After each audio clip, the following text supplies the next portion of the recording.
7वीं सदी ईस्वी में सरजमीन अरब में ऐसा जबरदस्त इंसानी इनकलाब रूनुमा हुआ जिसने तारीख का धारा मोड़ दिया और एक ऐसी कौम की तश्कील हुई जिसके जरिए अल्लाह ताला ने इंसान को अपनी नियाबत का आला तरीन मनसब अमली सूरत में दिखा दिया। अहदे रिसालत माब सल्लल्लाहु अलैहि वसल्लम के बाद आपके जानिसार साथियों ने दीन इस्लाम को बतौर निजाम कायम करने के नबवी मिशन के तसलसल को बरकरार रखते हुए रियासत तैयबा को उसकी दीनी और सियासी रूह के मुताबिक वुसअत दी और तकरीबन 30 साल यानी 11 से 40 हिजरी तक इस्लाम को एक मुकम्मल निजाम के तौर पर कायम करके 3 बर्रे आज़मों तक फैला दिया। हजरत अबू बकर सिद्दीक रज़ी अल्लाह ताला अन्हु ने मनसबे खिलाफत संभालते ही न सिर्फ उस वक्त सर उठाने वाले बहुत से फितनों की सरकोबी करते हुए दीन की रिट को कायम किया, बल्कि दौरे रिसालत में जारी फतूहात का सिलसिला कायम रखते हुए शाम और इराक की तरफ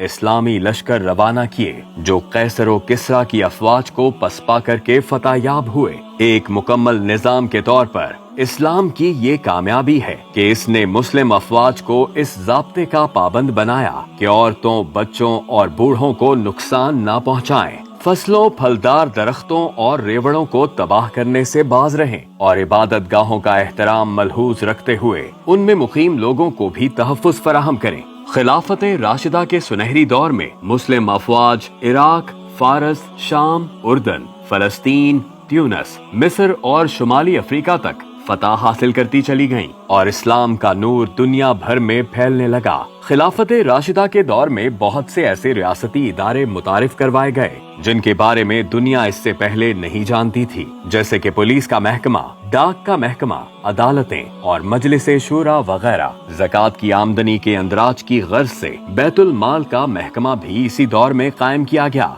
खुलफाए राशिदीन अपने हुक्काम की कड़ी निगरानी करते हुए अपना और अपने गवर्नरों का सख्त एहतसाब करते थे, यहाँ तक कि उनको रेशमी लिबास पहनने, ऐशो आराम की जिंदगी गुजारने और अपने दरवाजे पर दरबान बिठाने की इजाजत नहीं थी। इस्लाम के निजाम अदलो इंसाफ को देखकर मुस्लिम अफवाज को मफतूहा इलाकों से ही अवाम की भरपूर हिमायत हासिल हो जाती थी जो अपने हुक्मरानों के जुल्म जबर से निजात पाकर दीने रहमत में पनाह लेना चाहते थे। खिलाफत राशिदा की तारीख का हर वर्ग ये गवाही देता है कि वो दौर दयानतदारी, रास्तबाजी और अवाम की खुशहाली का एक बेमिसाल दौर था। आज उम्मत मुस्लिमा के तमाम मसाइल का हल इसी में है कि हम अपने माजी के उस सुनहरे दौर से रहनुमाई लेते हुए इस्लाम को एक मुकम्मल निजाम जिंदगी के तौर पर फिर से अपना लें और एक बार फिर तरक्की और खुशहाली के सफर का आगाज करें।